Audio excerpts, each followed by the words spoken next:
I was minding my business earlier today and I stumbled upon three absolutely insane Big Ten positional rankings, finding the best running backs, wide receiver groups, and offensive lines in all of the conference. So in today's video, we're going to react to them. Are they legit? How good is Emmett Johnson compared to the rest of the Big Ten? How good's our wide receiver core? Did we get disrespected in the offensive line? Can we finally win the battle of the trenches? We'll see what all the insiders are saying. So really quick, this reaction video is going to be crazy. You're going to want to watch it because I don't know what we have in store, but hit that like button if you're fired up. And also, if you're a diehard Nebraska fan, it takes 2 seconds. It would make my day. Please hit that subscribe button. Join this family. Help us at 12,000. Thank you so much. But without further ado, let's just dive right into it. Reacting to the best running backs in the Big Ten, the best wide receiver groups, and the best offensive lines. I heard that these rankings are nuts, maybe not in a good way. Let's just get things started. You will see for yourself. Let's go to the running backs. Let's see, according to whoever wrote this article, the best running backs in all of the Big Ten. Now, they get things started with Penn State at that #1 spot. Now, this is not even debatable. I agree with them. Yes, Penn State has the best running backs in the conference. They might have the best 2 running backs in all of America, Nick Singleton, Kaytron Allen. So, completely agree. Let's keep rolling.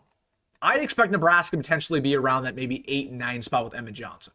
They say Mekhi Hughes is #2. I agree with that. Mekhi Hughes is absolutely dominant, transfer from Tulane. Jonah Coleman, that's an interesting pick. I like Coleman not as much as maybe some of the other people like him. Had a good year last year for Washington. Was really their only productive player on offense, but #3 running back in the Big Ten. Lofty expectations. Let's see if he does it again.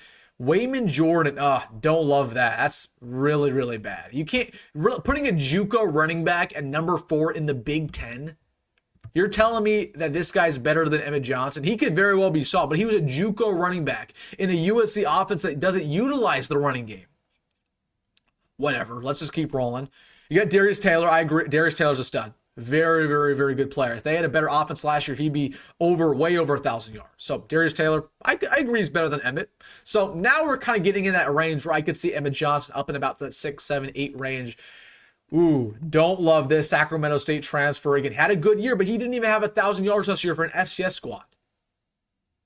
And Michigan State has one of the worst offenses in all the Big Ten. They're probably not going to make a bowl game this year.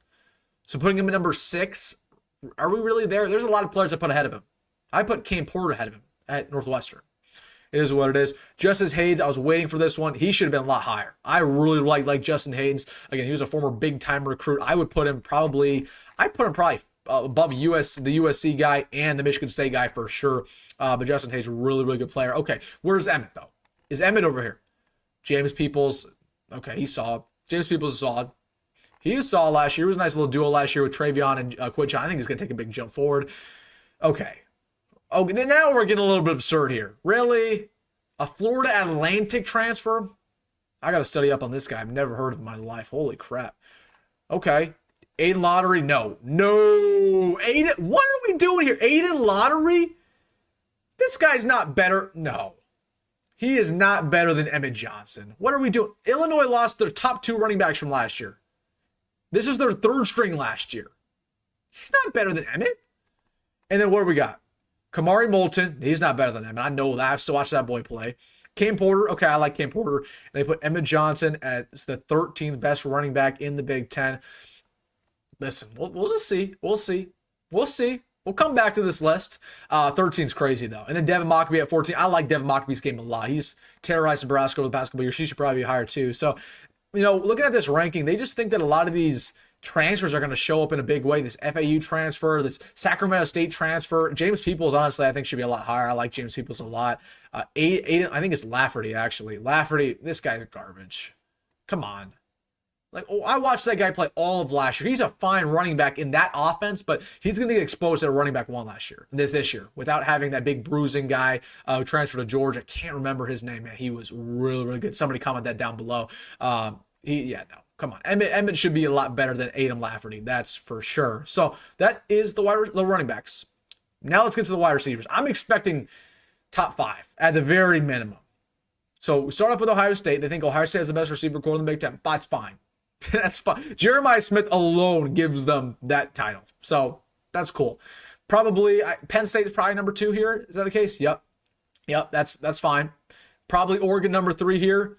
Oh, they're going to go Indiana. And that's okay. You know, I think Indiana's a great core with Elijah Sherratt's a stud. I mean, he tore us up last year.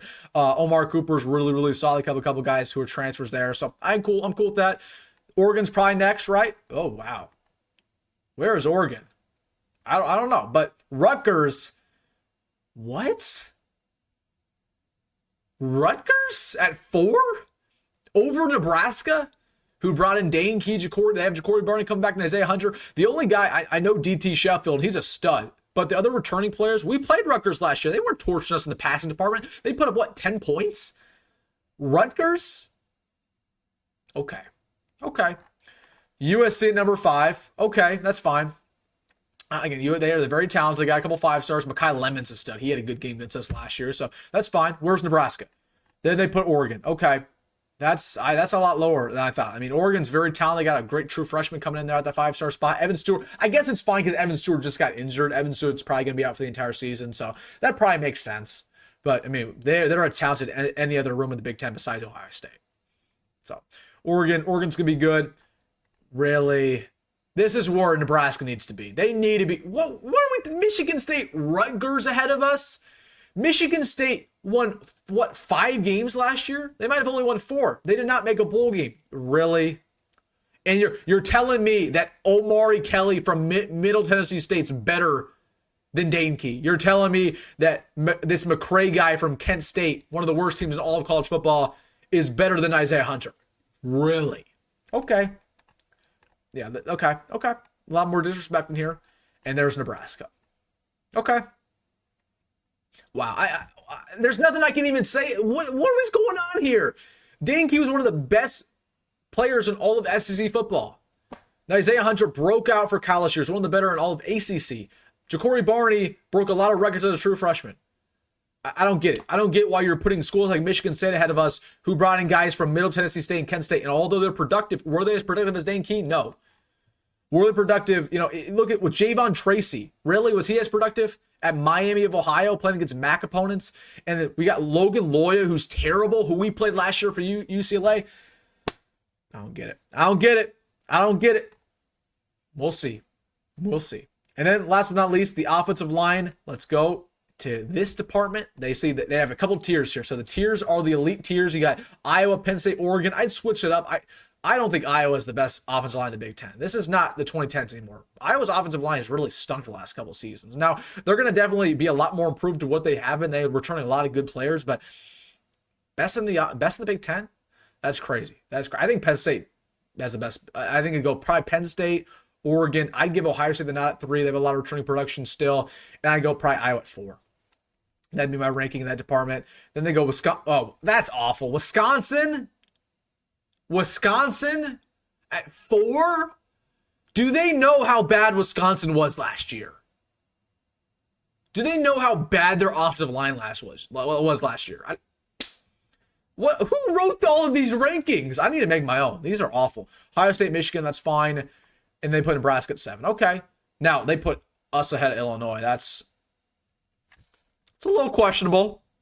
Illinois has a great offensive line. They return almost everybody that they had last year. It's a little questionable. I'm not mad at it, but okay, whatever. And so 7's not bad. So they think that according to the rest of the Big Ten, our offensive line is 7th, our wide receiver core is 9th, and our running back core is 13th. Okay. We'll see. We'll see when the season rolls around. Man, these were ludicrous. I don't even know who wrote these random articles I saw, but I want to know your thoughts down below. Where do you think Nebraska's positional group stack up against the rest? Let me know in the comment section. Hey, if you made this far in the video, you know what to do. Hit that like button and subscribe. As always, folks, go ahead, go on that rule, and I'll see you in the next one.